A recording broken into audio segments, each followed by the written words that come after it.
நம்ம Ashwin sweets and snacks export பண்றதுக்கு 7373041434 மற்றும் www.ashwinsweets.com கான்டாக்ட் பண்ணுங்க.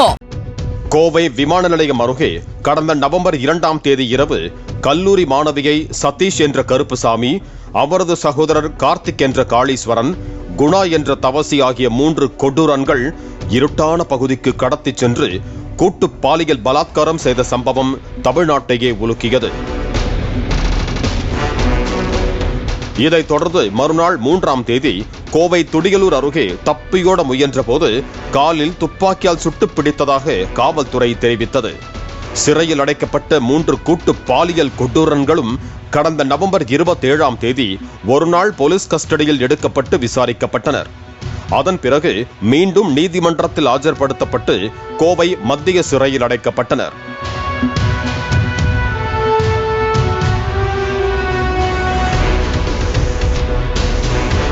இந்த நிலையில்தான் கூட்டு பாலியல் கொடூரம் நிகழ்ந்த அதே நாளில் 3 கொலையில் ஈடுபட்டதாக திடுக்கிடும் தகவல் வெளியாகியுள்ளது.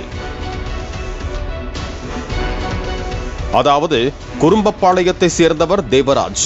இவர் கடந்த மாதம் 2ஆம் தேதி அன்னூர் அருகே கோவில்பாளையம் காவல் நிலையத்திற்குட்பட்ட செரிகாம்பாளையம் பகுதியில் உள்ள காட்டில் அவரது ஆடுகளை மேய்த்துக் கொண்டிருந்தார்.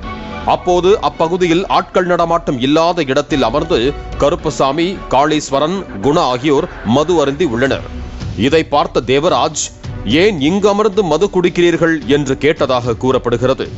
இதனால் அவர்களுக்குள் ஏற்பட்ட தகராறில் ஆத்திரமடைந்த 3 சேர்ந்து அங்கு கிடந்த கட்டையை எடுத்து தேவராஜை சரமாரியாக தாக்கியதில் அவர் படுகாயமடைந்தார். ஆட்கள் நடமாட்டம் இல்லாத பகுதி என்பதால் படுகாயம் அடைந்த அவரை மீட்க யாரும் இல்லாததால் அவர் பரிதாபமாக உயிரிழந்தார். இதனைத் தொடர்ந்துதான் அங்கிருந்து கோவை விமான நிலையம் அருகே உள்ள பிருந்தாவன் நகருக்கு வந்ததாக கூறப்படுகிறது. வந்தவர்கள் இருட்டான பகுதியில் 3 மீண்டும் மது அருந்து இருக்கிறார்கள். அப்போதுதான் அன்று இரவு அந்த பகுதியில் இருட்டான இடத்தில் காரை நிறுத்திக் கொண்டு கல்லூரி மாணவி அவரது காதலனுடன் அமர்ந்து பேசிக் கொண்டிருந்துள்ளார். கார் நீண்ட நேரம் நிற்பதை பார்த்து அருகில் சென்ற 3 பேரும் உள்ளே இருந்த அவர்களை வெளியில் வர கூறி அரிவாளால் கண்ணாடியை உடைத்திருக்கிறார்கள். கல்லூரி மாணவியை அவர்கள் கடத்திச் செல்ல முயன்ற போது தடுத்து அவரது காதலனை தலையில் அரிவாளால் தாக்கிவிட்டு மாணவியை கடத்திச் சென்று கூட்டு பாலியல் பலாத்காரம் செய்த சம்பவம் பெரும் பரபரப்பை ஏற்படுத்தியது. இந்த நிலையில் ஆடு வைத்துக் கொண்டிருந்த தேவராஜ் அடித்து கொலை செய்யப்பட்ட வழக்கில் 3 கோவில்பாளையம் போலீசார் விசாரிக்க இருக்கிறார்கள். இதற்காக கோவை மத்திய சிறையில் அடைக்கப்பட்டிருக்கும் 3 பேரையும் மீண்டும் போலீஸ் காவலில் எடுத்து விசாரிக்க அனுமதிக்க கோரி கோவை மாவட்ட போலீசார் நீதிமன்றத்தில் மனு செய்ய இருக்கிறார்கள். இந்த நிலையில் நவம்பர் 5ஆம் தேதி கணவரை காணவில்லை என்ற புகார் வந்திருப்பதும் 6ஆம் தேதி கோவில்பாளையம் காவல் எல்லையில் இருந்து தேவராஜ் சடலம் கண்டெடுக்கப்பட்டிருப்பதும் தெரிய வந்தது.